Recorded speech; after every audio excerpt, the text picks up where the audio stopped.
Lagi-lagi, Bank Sentral tetap mempertahankan suku bunga di pertemuan bulan September. Dan kali ini kita dapatkan BOJ yang terbaru mempertahankan tingkat suku bunga acuan di minus 0,10%. Dan juga kita dapatkan apa yang kemarin kita lihat terkait dengan BOE atau Bank of England yang juga mempertahankan suku bunga 5,25%. Oke, ini pertanda teman-teman. Salah satunya adalah mungkin saja Bank Sentral sudah berpikir untuk menghentikan laju kenaikan suku bunga.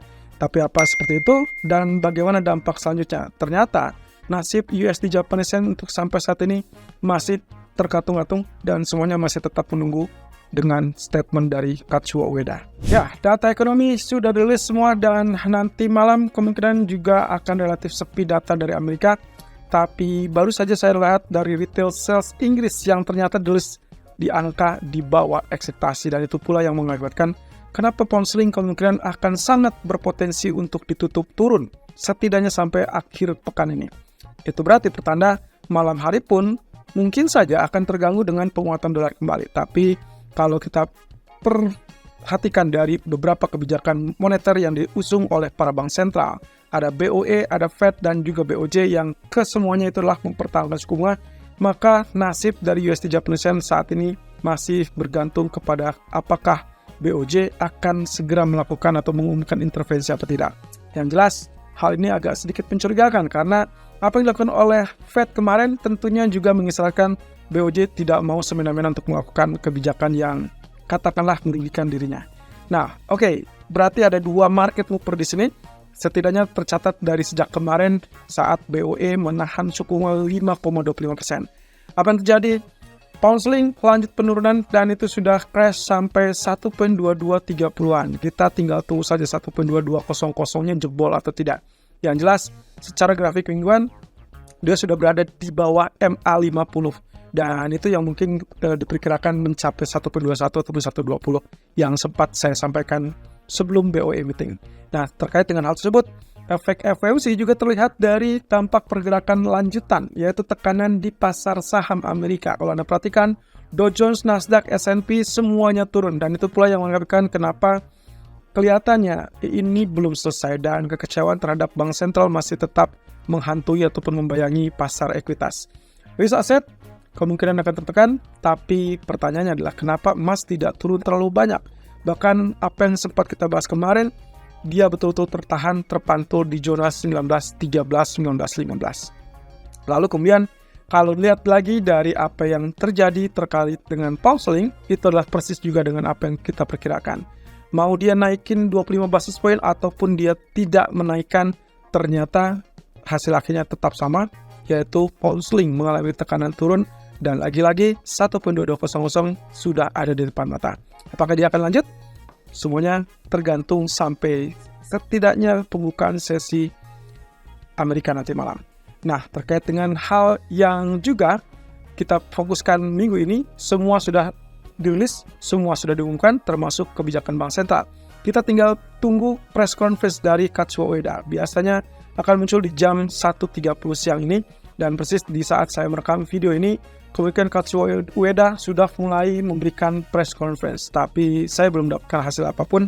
Saya cuma melihat pound sterling, USD Japanese Yen, dan juga beberapa market lainnya masih tetap bergerak stabil, belum ada pergolakan yang cukup tinggi. Tapi yang saya akan nantikan adalah apa yang berani dilakukan oleh Kazuo Ueda. Karena di bulan Juli yang lalu, mereka mengumumkan secara tiba-tiba merubah dari kebijakan ataupun pembatasan imbal hasil obligasi. Oke, berarti kesimpulannya adalah kalau kita lihat dari kebijakan BOE kemarin, ada kondisi di mana Bailey sebetulnya menyambut baik dengan kondisi inflasi yang turun. Sehari sebelumnya kita sudah dapatkan inflasi Inggris yang dirilis di bawah ekspektasi, bahkan tidak sampai ke 7%, tapi melainkan turun ke 6,3, 6,2. Dan ini mengisyaratkan apa yang diharapkan dari bank sentral. Secara keseluruhan mereka yakin bahwa apa yang dilakukan mereka dalam 1,5 tahun terakhir dengan menaikkan suku bunga terlampau tinggi itu mulai menunjukkan hasil, walaupun dengan catatan. Di sini Bailey menyatakan bahwa dia belum selesai. BOE belum selesai menaikkan suku bunga. BOE masih melihat inflasi terlampau tinggi. BOE juga masih tetap memiliki PR. Persis dengan apa yang dikatakan oleh Federal Reserve. Tapi masalahnya adalah sinyal yang ditangkap oleh market berbeda. Mereka menangkap sinyal bahwa BOE kemungkinan sudah berakhir, sudah selesai dengan kenaikan suku bunga, dan kita tinggal tunggu saja data inflasi beberapa bulan ke depan.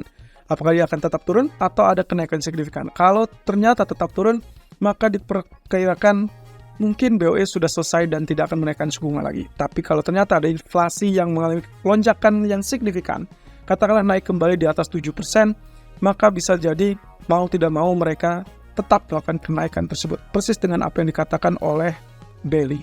Nah, tapi satu catatan lagi, kalau ternyata data ekonomi Inggris menunjukkan data yang lebih parah, lebih buruk, lebih lambat terkait dengan GDP ataupun bahkan sektor pekerjaan, maka kemungkinan kita akan lihat potensinya ini adalah akhir dari siklus kenaikan di Inggris. Nah, hal yang berbeda kita dapatkan dari apa yang dilakukan oleh BOJ. Seperti biasa, mereka tetap bertahan di level negatif minus 0,10, tapi juga terkait dengan kebijakan imbal hasil juga tidak ada perubahan. Lalu kemudian juga bank masih tetap mengatakan bahwa mereka tidak ragu untuk melanjutkan atau mengambil langkah pelonggaran lebih lanjut kalau memang diperlukan. Nah, ini agak kontras dengan apa yang dikatakan oleh Katsuo Ueda 2 minggu lalu saat wawancara dengan CNBC ataupun media Jepang. Nah, hal ini mengakibatkan kondisi yang saat ini terjadi adalah Katsuo Ueda berada di bawah tekanan oleh pemerintah, di mana posisi Japanese yen terus tergerus, terus melemah terhadap US dollar, dan bahkan USD Japanese yen hampir saja memasuki teritori yang sudah mulai dekat ke all time high dari USD Japanese yen yang tercapai di bulan November 2022. Jadi kita tinggal tunggu saja teman-teman, apakah spekulan berhasil mendorong USD Japanese yen menyentuh level 150 dan akhirnya memicu tindakan intervensi dari bank sentral atau tidak. Karena sampai saat ini belum ada tanda-tanda ke arah sana, dan kita sudah lihat posisinya agak sulit di sini karena sebelumnya mereka sudah mengeluarkan banyak uang untuk mengintervensi di tahun 2022. Jadi kalaupun misalkan sekarang dia lakukan, ada beberapa versi yang mengatakan kemungkinan itu akan dilakukan di bulan Oktober atau mungkin menjelang November. Karena disitulah letaknya Bank Sentral akan mengumumkan atau merilis laporan atau proyeksi outlook ekonomi untuk ke depan. Dan kita tinggal tunggu saja. Apakah sekarang ada kejutan atau hanya relatif verbal intervention? Ya, jangan lewatkan nanti sore kita akan coret-coret grafik lagi dan update dengan kondisi terbaru dari masing-masing grafik tersebut.